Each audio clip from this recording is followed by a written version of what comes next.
Le premier match de la demi-finale des playoffs entre Castorbren et Kangaroosboom dimanche soir a été de haute qualité. Les Anversois s'étaient déplacés à la salle André Renaud à Brenne sans le moindre complexe, bien décidés à mener la vie dure au Brabançon dans une partie suivie encore par près de 1000 spectateurs. La première mi-temps fut endiablée et l'un des paniers les plus rapides de la saison sans doute fut inscrit par Sidney Spencer. Il a fallu 7 secondes à peine à l'américaine pour ouvrir le compteur. Après quelques minutes d'observation et de réglage, malgré tout, de part et d'autre dans cette rencontre, le match pouvait démarrer sur des bases élevées. Antonia Delard et Sophie Hendricks avaient en effet confirmé que Cabot n'était pas venu pour faire de la figuration. Céleste Tran-Davis avait répondu de suite et Janelle Beckering offrait à Cabot de prendre les commandes une première fois dans ce match.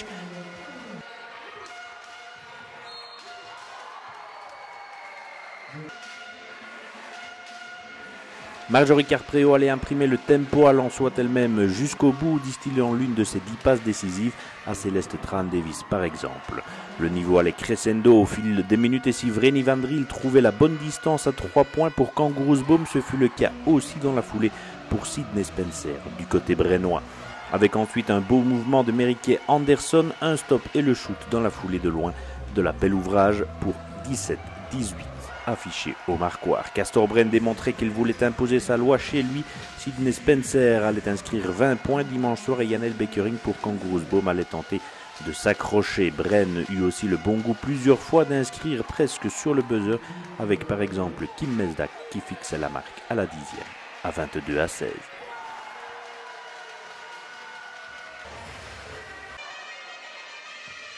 Kangaroosboom était loin pourtant d'avoir lâché prise. Précieuse métronome de son équipe en que de monde répondait aussitôt à 3 points dans le deuxième quart-temps pour faire 22-19 et 1 minute 30 plus tard, Cabot avait réussi un 0-8 avec encore Anke de Monte au lancer et 2 paniers de suite d'Antonia Delard qui allait à l'anneau pour redonner l'avantage aux Anversoises. Qui l'eût cru. Cela swingait ferme en tous les cas au pied de la butte du Lion, mais Castorbren devait réagir pour enrayer la bonne période de Kangaroosboom.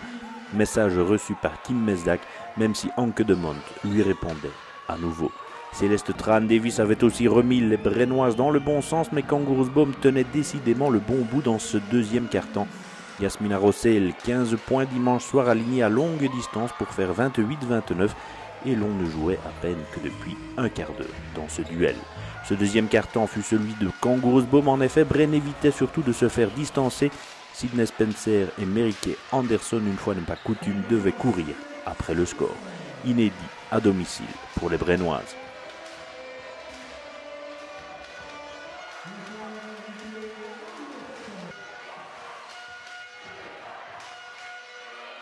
Kangaroosboom restait en effet devant avec Vreni Van Driel, puis Anke de Monte et enfin Kristen Bogart. L'intérieur canadienne allait même inscrire 35-38 au marquoir.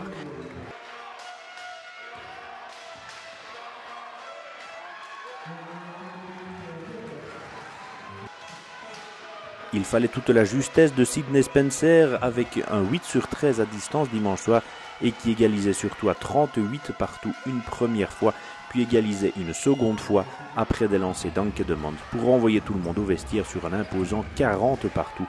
Le basket féminin faisait sa pub dimanche soir.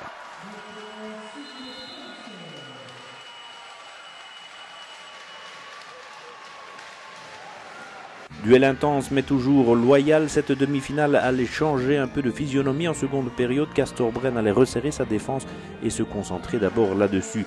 Céleste Tran-Davis devançait un panier de Sophie Hendricks, mais les actions offensives étaient plus difficiles à faire aboutir dans un camp comme dans l'autre d'ailleurs. Avec Annette Steinberga puis Kim Mesdak, les filles de Thibaut Petit allaient pourtant prendre quelques unités d'avance avec un passage à 48-42. Antonia Delard allait trouver le chemin de l'anneau pour Kangaroosboom qui n'y parviendra que peu dans ce troisième quart-temps.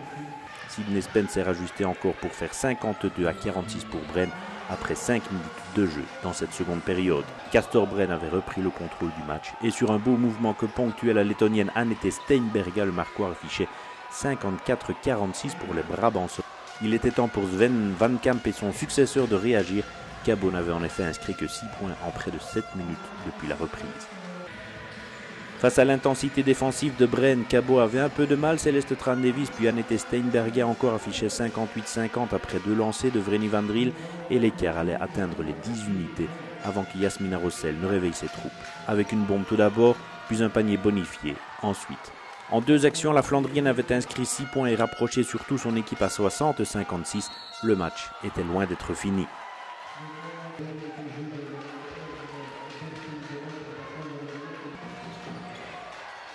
Sydney Spencer puis Annette Steinberger maintenaient pourtant une distance, aussi petite soit-elle, mais tellement précieuse face à Cabot, avec 64-56 et 5 minutes de jeu encore. La réussite n'était pas toujours dans le camp anversois, c'est vrai, mais à force d'insister, en queue de monte ajusté à 3 points pour ramener à 64-59 à 3 minutes 20 de la fin.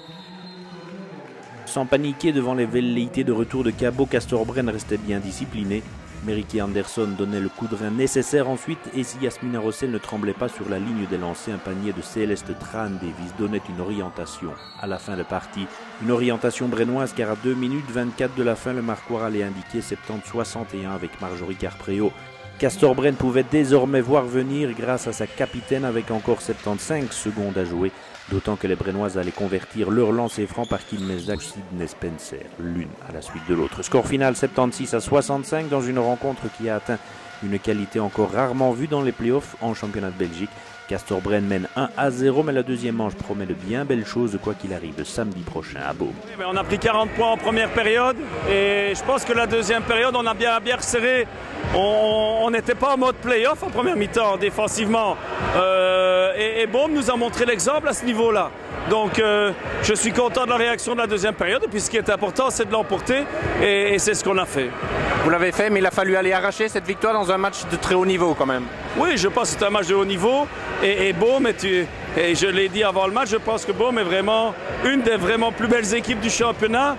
Beaume est en grande confiance avec la série qui venait d'enchaîner, puis ils ont une excellente équipe, de bonnes joueuses, un excellent staff. Voilà, donc c'est une superbe demi-finale. C'était tout à fait autre chose que le match de championnat, mais vous étiez bien entendu préparé à ce scénario aussi. Oui, on est en play-off ici, Anneke a pris quelques semaines avec le groupe et c'est un groupe qui est monté en puissance. C'est un groupe qui vient ensemble depuis longtemps et qui avait même pour ce genre d'événement plus d'expérience que nous. Donc c'est sûr qu'on ne s'attendait pas du tout à un match facile. Moi, gagner d'un point à la fin du match, ça me suffit. Qu'est-ce que vous aimeriez voir corriger pour le match retour? Notre travail défensif, je pense, sur la première période, notre transition défensive qui n'a pas été bonne, alors qu'on sait très bien que Beaume est une équipe, tout comme nous d'ailleurs, qui joue très vite. Et on s'est fait surprendre, et un peu trop aussi dans les duels. Mais maintenant, de notre côté, on a affaire à une grande équipe en face. Donc voilà, il n'y a absolument rien à faire. On est à 1-0, mais Beaume a une équipe très très forte. 76-65, un gros match de Kangaroos Beaume. Il a manqué un petit peu d'ardeur offensive en deuxième mi-temps. Tout à fait, ça c'est 100% mon analyse aussi. On avait déjà ce problème quelques minutes au deuxième quart-temps et voilà, ça s'est continué un peu deuxième mi-temps. Bah, évidemment avec leur défense super serrée qu'elle joue, c'est jamais facile de jouer, c'est clair. Voilà, mais là, enfin, j'étais déçu, c'est pas du tout le bon mot. J'avais espérer un peu plus du point de vue des pertes de balles. Allez, dribble sur ton pied et tout ça. Et ça, c'est un peu dommage. Et ça tourne pour nous le match. Quelques minutes où tu n'as même pas un seul shot à l'anneau, quoi. Ça, c'est difficile si tu joues un Castor. Allez, une équipe comme on l'a vu déjà toute la saison très forte. C'est vrai que c'est un très bon niveau. Il y a peut-être la déception de ne pas avoir remporté la première manche, mais vous êtes conforté dans votre position, que vous êtes bien en cette fin de saison. Ouais, tout à fait. Donc voilà, de gagner ici, ok, on sait bien, c'est jamais facile. Mais bon, voilà, on retourne chez nous maintenant, on va se préparer, parler, regarder, vidéo, tout ça, tout le machin bazar toute la semaine. Voilà, on va être prêt chez nous. Chez nous, c'est toujours une autre histoire. Voilà, donc on va essayer de faire le maximum là.